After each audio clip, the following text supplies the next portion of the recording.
مفتی صاحب شب کی فضیلت کیا ہے, اصلیت کیا ہے, قبرستان جانا.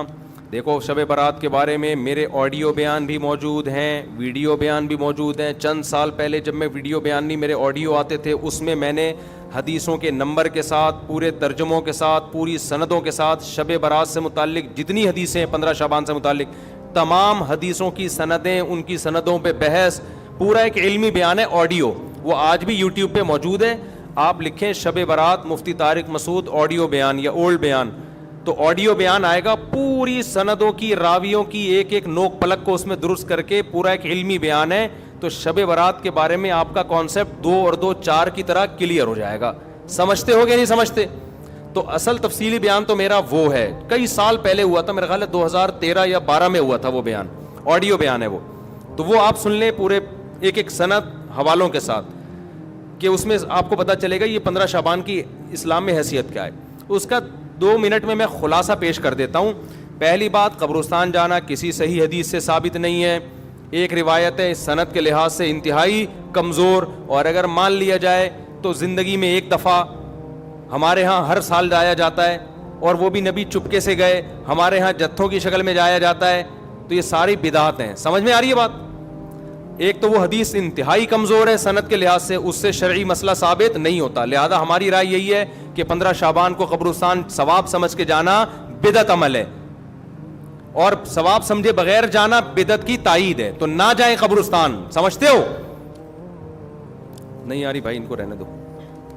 میں گلا پاگلوں کی طرح پھاڑ رہا ہوں. میں 3 دن سے بیانات کرتے کرتے نا گلا بیٹھ گیا مجھے. تو 15 شعبان کو آپ کو قبرستان جانے کی ضرورت نہیں ہے. کوئی بولے یہ مفتی صاحب نیا دین لیا ہے, نیا دین نہیں بھائی. جتنے بھی 1400 سال سے جو بدعت سے پاک دین ہے وہ یہی ہے. کیوں؟ کوئی صحیح حدیث موجود ہی نہیں ہے. انتہائی کمزور حدیث ہے, اور زندگی میں ایک بار والی ہے. صحابہ سے وہ بھی ثابت نہیں ہے, اور وہ بھی چپکے سے گئے. آپ جتوں کی شکل میں جا رہے ہو. تو یا تو یہ بدعت ہے یا بدعت کی تائید ہے. تو آپ قبرستان پھر چپ ہو جاتے ہیں یار. نہیں جاؤ یار, کسی اور دن چلے جاؤ قبرستان. ویسے بھی ان 15 شعبان کو قبرستان میں جو میلے ٹھیلے اور انٹیاں بن سج کے آئی ہوئی ہوتی ہیں نا, مردے فتنوں میں پڑ جاتے ہیں. مردے کہتے ہیں مرے کیوں یار, اتنا اچھا ماحول ہے باہر کا. تو آج کل تو انٹیاں ایسے میک اپ کر کے اور دوپٹے, اور پھر بندے بھی تیار ہو کے, ایک انٹرٹینمنٹ ہے وہ قبرستان. وہ قبرستان تھوڑی رہا ہے جو پہلے ہوا کرتے تھے. تو آج کل تو ویسے بھی جانا جائز نہیں ہے. دوسرا کام, اس رات کو لوگ کہتے ہیں نہاؤ دھو اور تہوار ہے. تو تہوار اسلام میں دن میں ہوتے ہیں, راتوں میں. عیسائیوں کے, ہندوؤں کے تہوار ہو سکتے ہیں, مسلمانوں کے تہوار دن کی روشنی میں ہوتے ہیں. رات کے اندھیروں میں بولو نا نہیں ہوتے. راتیں عبادت کی ہوتی ہیں. تہوار نہانا دھونا, اچھے کپڑے, یہ دن کے کام ہیں. تو لہٰذا یہ کوئی بھی نہیں ہے کہ رات نہلاؤ, نہا دھو کے اور اچھے اچھے کپڑے پہنو. کوئی مستند روایت نہیں اس بارے میں. تمیز سے سو جاؤ گھر میں جا کے. اور تیسرا کام کیا ہے؟ حلوہ مانڈا. حلوے مانڈے پکاتے ہیں. تو جب تہوار ہی نہیں ہے تو حلوے کس بات کا بھائی؟ حلوے تو عیدوں میں, خوشیوں میں ہوتے ہیں نا. تو جب تہوار ہی نہیں ہے, ہمارے تہوار دن میں ہوتے ہیں بھائی. عید الفطر, عید الاضحیٰ, اور جمعے کا بھی دن میں ایک قسم کا تہوار ہے, یہ بھی دن کی روشنی میں. تو آپ نے حلوے مانڈے بھی بولو نا نہیں. پھر اس رات کو تقدیر کے فیصلے ہوتے ہیں. قرآن میں صاف طور پر ہے کہ وہ لیلۃ القدر میں ہوتے ہیں. اور ہم نے قرآن بھی کب نازل کیا؟ رمضان میں اور لیلۃ القدر میں. بالکل واضح قرآن کی آیتیں ہیں. اس کے مقابلے میں جو 15 شعبان والی حدیثیں ہیں جن میں آتا ہے کہ اس رات فیصلے ہوتے ہیں, وہ قرآن کے مقابلے میں جاندار, سند کے لحاظ سے مضبوط نہیں ہے. ان میں اتنی طاقت نہیں ہے کہ قرآن کی آیت کو آپ اس میں ایڈیشن کر دیں. لہذا قرآن سے واضح پتہ چلتا ہے کہ جو فیصلے ہوتے ہیں سال بھر کے, وہ شب قدر میں ہوتے ہیں, جو رمضان میں. اور قرآن بھی کب نازل ہوا؟ راجح دلیل کے لحاظ سے راجح بات یہی, اگرچہ بعض علماء نے وہ بھی لکھی, لیکن راجح دلیل کے لحاظ سے یہ بات ہے. 3 باتیں ہو گئیں. چوتھی بات ہے پٹاخے. شب برات کے پٹاخے. تو بھائی یہ تو پٹاخے یہ بھی جائز نہیں ہے. آپ کیوں ایک رات کو ایک عبادت کا عنصر دے کے اس میں پٹاخے پھوڑ رہے ہیں؟ لوگوں کی نیندیں خراب ہوتی ہیں, ہارٹ پیشنٹ پریشان ہو جاتے ہیں, بہت بڑے آگ لگ جاتی ہے بعض دفعہ. یہ عمل بھی حرام ہے, ناجائز ہے. اور کیا ہوتا ہے شب برات میں؟ جلدی بتاؤ, عبادت پہ آ رہا ہوں. دن کا روزہ 15 شعبان کا, وہ بھی کسی صحیح حدیث سے ثابت. میں نے ایک دفعہ کسی نے کہا محرم کے فضائل پہ بیان کریں. بہت دفعہ مجھے اصرار کیا 1 گھنٹے کا بیان ہو محرم. میں نے بہت جب میرا تنگ کیا تو میں نے بیان کیا. میں نے کہا نبی صلی اللہ علیہ وسلم نے فرمایا, حدیث کا مفہوم ہے یہ اشہر حرم ہے, محترم مہینہ ہے, 4 محترم مہینوں میں ایک محرم بھی ہے, اور 10 محرم کا روزہ. آپ صلی اللہ علیہ وسلم نے اس کی جو بھی حدیث میں فضیلت بیان کی. میں نے کہا وما علینا الا البلاغ. لوگوں نے کہا بھائی کیا بیان کا؟ میں نے کہا بھائی اتنا ہی ہے, صحیح حدیث سے اتنی ہی ثابت ہے. ایک آدھ اور حدیث ہوگی جو اس وقت میرے ذہن میں نہیں, اس سے زیادہ میں نے کہا 1 گھنٹے کا بیان ہو نہیں سکتا, کوئی ہے ہی نہیں.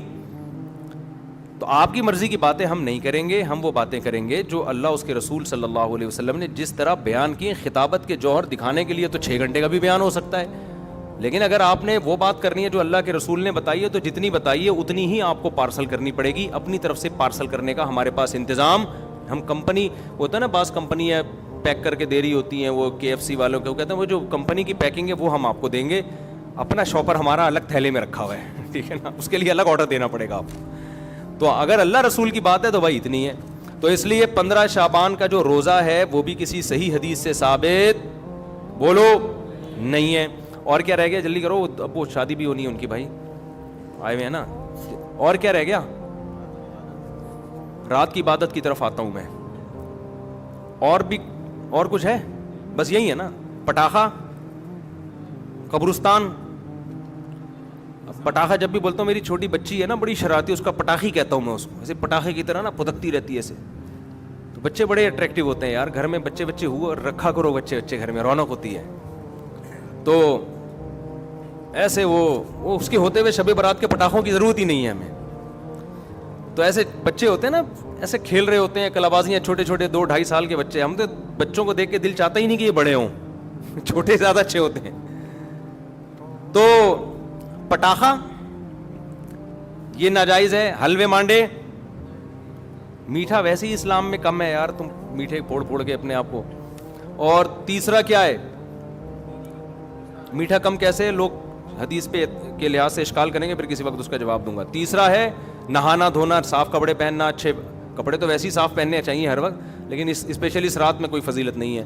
چوتھا 15 شعبان کا روزہ, اور اس رات کو تقدیر کے فیصلے وغیرہ یہ سب چیزیں ثابت نہیں ہیں.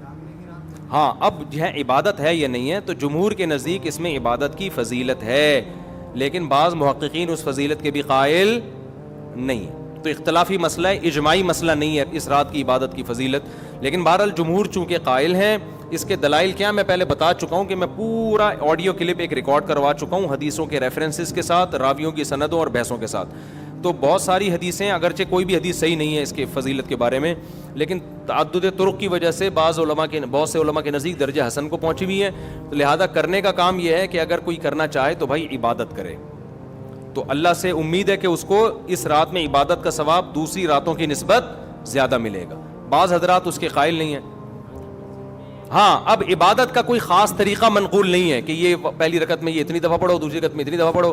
اور نفلی عبادت شریعت ترغیب دیتی ہے گھر میں کرنے کی.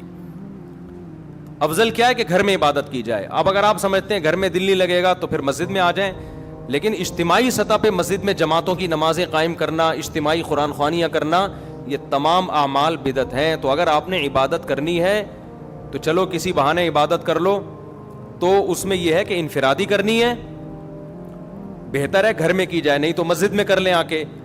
اور کوئی خاص طریقے کی عبادت نہیں کرنی. تلاوت ہے, دعائیں ہیں, ذکر ہے, نماز ہے, بس جیسے عام طریقے سے پڑھتے ہیں اسی طریقے سے کریں. سمجھ رہے ہو کہ نہیں سمجھ رہے؟ تو یہ ہے خلاصہ.